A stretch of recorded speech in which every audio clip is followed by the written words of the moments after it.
क्या आप जानते हैं कि तुलसी सिर्फ एक पौधा नहीं, बल्कि आयुर्वेद का अमृत है। अगर रोज तुलसी के पत्तों का सही उपयोग किया जाए तो शरीर कई बीमारियों से बच सकता है।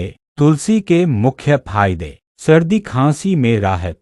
तुलसी का काढ़ा या चाय पीने से खांसी, जुकाम और गले की खराश जल्दी ठीक होती है। इम्यूनिटी मजबूत। रोज 4-5 तुलसी के पत्ते खाने से शरीर की रोग प्रतिरोधक क्षमता बढ़ती है। पेट को रखे स्वस्थ।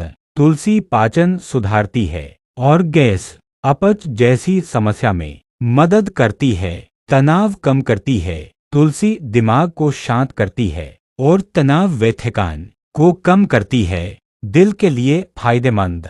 तुलसी शरीर से खराब कोलेस्ट्रॉल कम करने में मदद करती है।